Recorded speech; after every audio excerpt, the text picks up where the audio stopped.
तो अभी तक हमने देखा था कि इनमें से एक अपनी जान बचाकर यहाँ से भाग रहा था।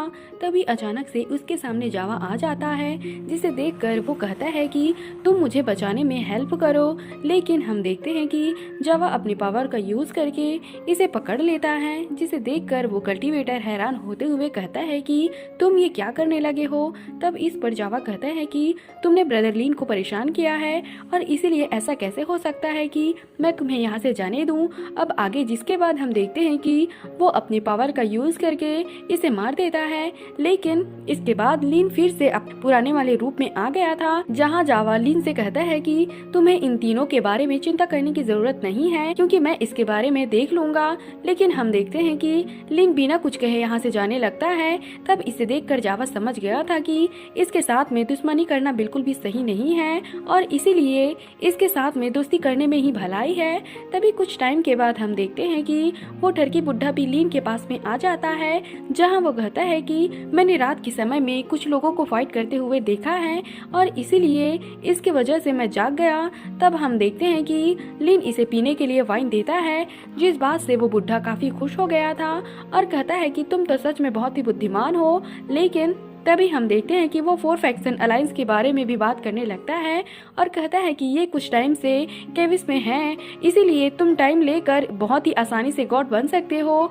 नहीं तो अभी तुम्हारे पास में जो कल्टीवेशन लेवल है तुम इसकी मदद से ज्यादा फायदा नहीं ले पाओगे। तभी लीन कहने लगता है कि आपको इनकी केविस के रीजन के बारे में पता जरूर होगा।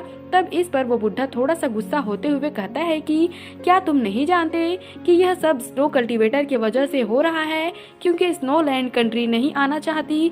तब यह सुनकर यूरिंग के बारे में उसे याद आता है, जहां हम देखते हैं कि जावा भी प्रिंस से मिलने के लिए गया था और उसने कहा था कि तुम इसे 3 दिन में वापस कर दो, नहीं तो फिर मैं इसके बारे में बात करने के लिए नहीं आऊंगा। तभी वो बुढ़ा कहने लगता है कि ये ट्राइपॉड असल में हेवन और अर्थ के पावर से बना हुआ है, जिसके पास में वैसे तो खुद का कोई इफेक्ट नहीं है, लेकिन असल में इसे गॉड की एक बिल जुड़ी हुई है।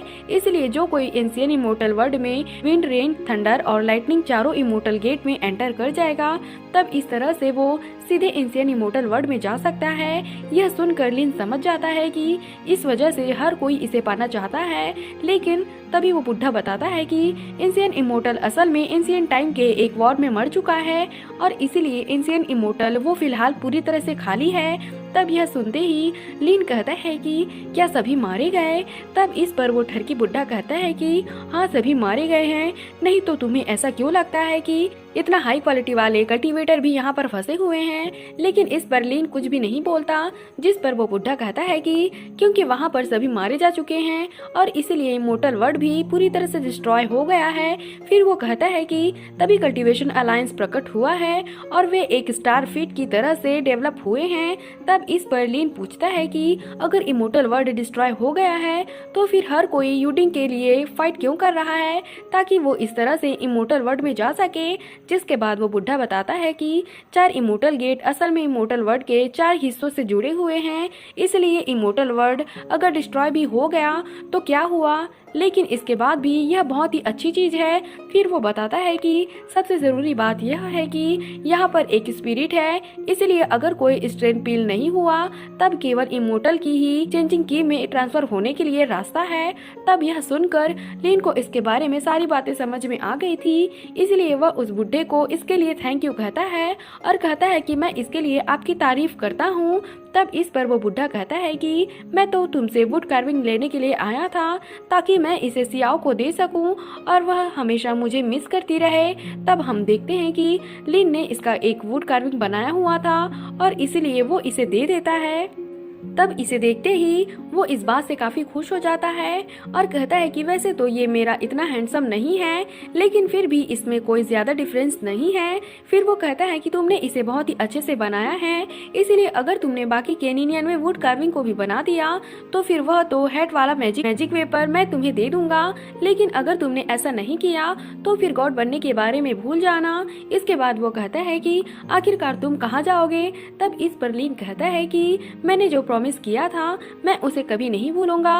तभी वो बुढ़ा कहता है कि यूडिंग के लिए जो फाइट हो रही है वो फेक है, जबकि कंट्री की तबाही होना पूरी तरह से सही है। फिर वो कहता है कि सुप्रिया सिंह सेन भी इसमें इन्वॉल्व हो गया है, लेकिन वो इससे कहता है कि फिर तुम इसमें केयरफुल रहना।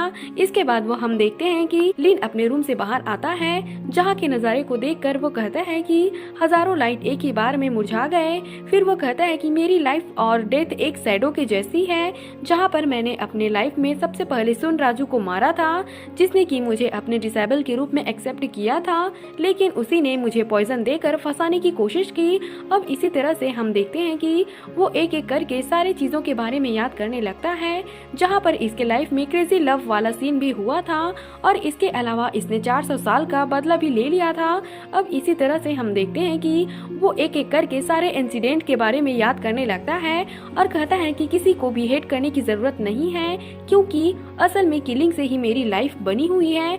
और फिर हम देखते हैं कि इसने अपने सारे वुड कार्विंग को रख लिया था और अब वो यहाँ से जाने लगता है, लेकिन तभी हम देखते हैं कि इसे डैनी के बारे में भी याद आने लगता है, जिसने कि इसे गिफ्ट में बेल दिया था और इस तरह से उसके फैमिली के साथ में इसकी मुलाकात हुई थी।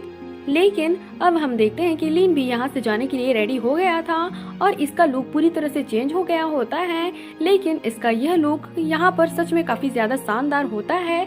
और अब हम देखते हैं कि वो अपने पावर का यूज करके यहाँ से चला गया था।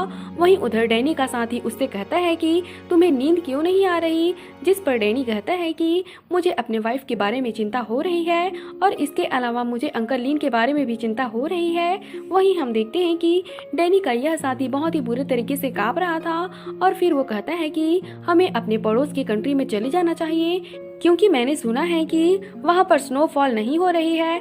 तभी हम देखते हैं कि डैनी ने लिन का दिया हुआ टोकन अपने पास में रखा हुआ था और इसीलिए यह चीज उसे ठंड से काफी बचा रही थी। अब अगले दिन हम देखते हैं कि डैनी अपने साथी को जगाने जाता है, जहाँ उसे पता चलता है कि यह तो मर चुका है। तब इसके बारे में पता चलने पर बाकी सभी लोग भी काफी उदास हो गए थे, लेकिन तभी हम देखते हैं कि एक सोल्जर भी यहाँ पर आ गया था, जो कि तुरंत ही सबको यहाँ से निकलने के लिए कहता है। लेकिन फिर अगले सीन में हम देखते हैं कि डैनी यहाँ से भाग रहा था, क्योंकि उसे अपने वाइफ के बारे में काफी चिंता हो रही थी और इसीलिए वो कहता है कि मैं तुम्हें कुछ भी नहीं होने दूंगा। लेकिन हम देखते हैं कि यह जगह पूरी तरह से चेंज हो गई थी, क्योंकि वो जहाँ कहीं भी देख रहा था उसे लाशें ही लाशें दिखाई दे रही थी। अब इसीलिए डैनी की हालत भी यहाँ पर काफी ज्यादा खराब होने लगती है और इसे कुछ भी समझ में नहीं आता कि वो इसके बारे में क्या करे। लेकिन तभी इसी वक्त हम देखते हैं कि लिन यहाँ पर आ गया था, जो कि डैनी से कहता है कि तुम्हें डरने की जरूरत नहीं है, क्योंकि अब तुम्हारा अंकल लिन यहाँ पर आ गया है। लेकिन इसके ऐसे लुक को देखते ही डैनी पूरी तरह से हैरान हो गया था और फिर वो उससे पूछता है कि क्या आप एक इमोर्टल हो। लेकिन इस पर लिन केवल इतना कहता है कि तुम्हें चिंता करने की जरूरत नहीं है, क्योंकि मैं तुम्हें तुम्हारे फैमिली के पास में लेकर जाऊंगा। अब इतनी बात करने के बाद लिन इस पर अपने पावर का यूज करता है और हम देखते हैं कि डैनी यहाँ से सीधे किसी दूसरे जगह पर आ गया था। लेकिन हम देखते हैं कि इसकी वाइफ और इसका बेटा भी इसके साथ में होते हैं, जहाँ पर इसका बेटा खुश होते हुए कहता है कि हम तो वहाँ से बाहर आ गए और अब तो हम अपने पड़ोस वाली कंट्री में आ गए हैं। तभी डैनी की वाइफ कहने लगती है कि हम यहाँ पर कैसे आ गए, क्योंकि जहाँ तक मुझे याद है कि मैं नींद आते समय अपने घर पर थी।